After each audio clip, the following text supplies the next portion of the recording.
How the Grinch Stole Christmas. You know the story.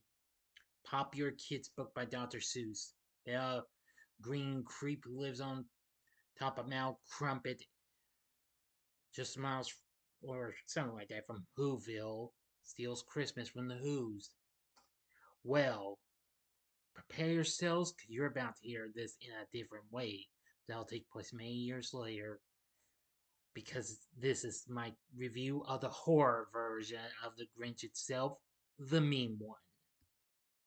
Big D's Entertainment Rankings and Reviews.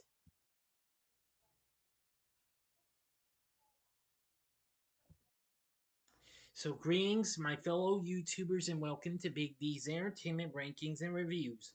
My name is Doyle, better known to you as the Big D, and this time around I bring to you a review of the 2022 Christmas horror flick, The Main One, distributed by Atlas Film Distribution, produced by Sleight of Hand Productions, Amy Rose Productions, and Cali Pictures. Directed by Stephen Lamort, from a screenplay written by Flip and Finn Cobbler. It's a horror retelling of the classic book from 1957, How the Grinch Stole Christmas. It stars the Crystal Marin, Chase Mullins, John Bigham, Eric Baker, Amy Schumacher, and Flip Cobbler herself. With David Howard Thornton, aka Art the Clown from Terrifier, as the eponymous character. Eponymous character. Well, I'm sorry, I mispronounced it. It follows a young woman as she attempts to defend her childhood town from a green skinned creature who goes on a murderous rampage during the holiday season. Anyway, now I will not give this whole story away because this has only been around for almost 2 years, so I'm not going to and what have you. Now, it is unauthorized. The film never uses the language of the original book. And of course, it really got, yeah, this big time. During Christmas Eve in the town of Newville, a green humanoid creature dressed in a Santa Claus suit attempts to rob the Christmas decorations from the home of a young Cindy you know who. She stumbles upon the creature and gives him a necklace until her mother attempts to fight him. In the struggle, the creature accidentally pushes Cindy's mother against a nail that pierces her neck, killing her. Before the creature escapes, Cindy calls him a monster, angering the creature. 20 years later, Cindy returns to Newville for closure and to spend Christmas with her father, Lou. She bonds with police officer Burke Goldman and reunites with Newville's sheriff Peter Hooper, who continues to dismiss Cindy's claim of her mother's murderer being a monster due to a lack of evidence. He reveals that Newville stopped selling or putting up Christmas decorations after the incident, and that night, Lou finds old Christmas decorations and puts them up with Cindy. While she's taking out the trash, the creature locks her out and kills Lou before stealing their decorations. Cindy wakes up in the hospital where she meets Newville's well, excuse me, I'm getting tongue-tied. Newville's mayor, Margie McBean, who is uncomfortable with Cindy's claims of the creature, believing it will cause panic.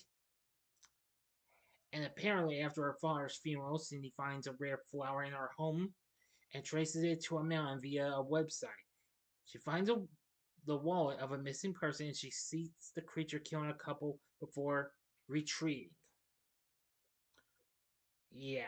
So, anyway, I'm really not going to give more of this story. That's all the story I will give to you. If you really want to know what happens, then see this movie. If you got the guts to see it, that is. My thoughts on the meme one, it's okay. It's not really one of the best and what have you.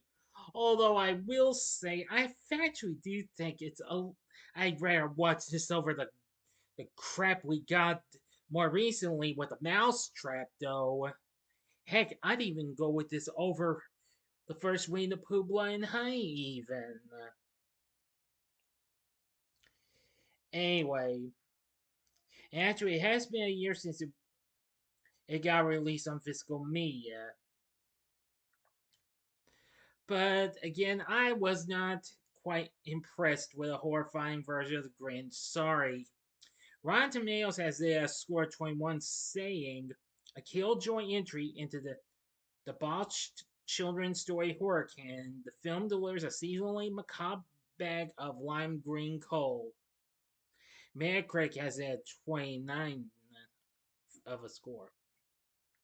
IndieWire gave it a D plus grades rating, while the film wraps up in a predictable fashion, albeit with a somewhat reactionary message that calling out monstrous acts leads people or Grinches to turn into murderous monsters. It also acknowledges social media's involvement in the film's existence. This film originally was a trailer to ostensibly turn into a viral sensation.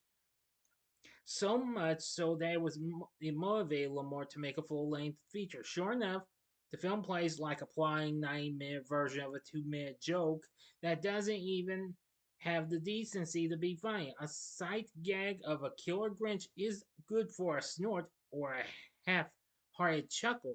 If you build a feature film around him, you become a Grinch yourself. Bloody Disgusting was a little mixed, saying concept is outrageous, is begging to go full camp, but only occasional moments of self awareness shine among material that's otherwise played straight. And that a majority of the performances border on melodramatic, while Thornton carries the film on his back like a sack of presents. Yeah, I am going to say it's just not really one of the best, though.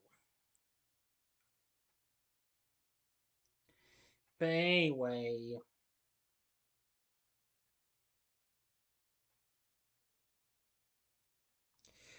I'm just gonna say that this just wasn't really one of the best types of horror holiday flicks. Word to the wise, I think you'd be better off with the new Terrifier 3, or maybe Silent Night, Deadly Night franchise, or any other Christmas horror themed flick you can find. But the setting was okay, and Yale Binner's score was okay too. For our cast, we have Crystal Martin playing Cindy.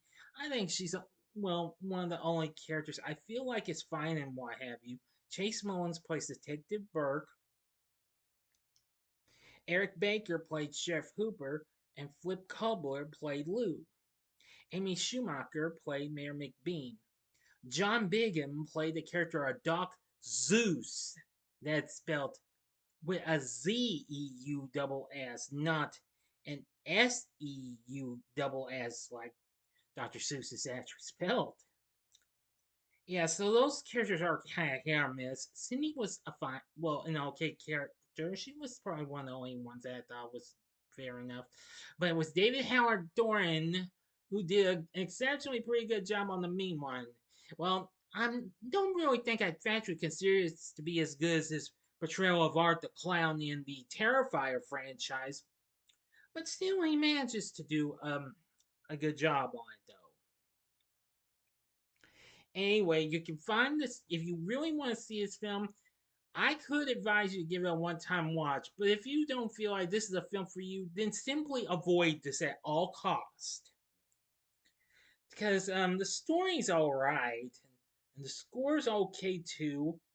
Uh, Cast is fine, and characters are mostly hit or miss, except Cindy. I did like Cindy a little, but it was the mean one I really liked because of David Howard Thornton's portrayal.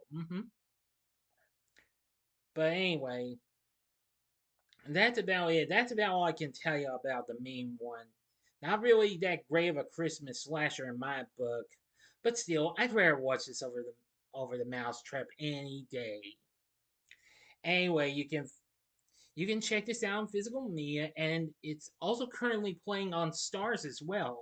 If you have the Stars app, you can check it out there if you like. But that's going to do it for my review. I'd say you can give it a one-time watch or avoid it. Okay, that's kind of a draw, for my opinion. But what did you think of the meme one? Let me know in the comments section below. If you like this video, consider clicking the like button, subscribe, and be a part of the Big D Nation. Continue to help support my channel, make it grow, and make the views grow. And tell all your friends about my channel, get to know me. Maybe they'd like to be a part of the Big D Nation. Share my vids with your friends if you wish. Stuff like that. And next time, I'll be bringing to you my Saturday morning TV log on Dink the Little Dinosaur. So thanks for watching, and check out my reviews of the two Terrifier films. In the upper left-hand corner is the original. The upper right-hand corner is my review of Terrifier 2. When Terrifier 3 gets put out on digital or physical media, I'll look into it and review it, okay? But if you would like maybe be another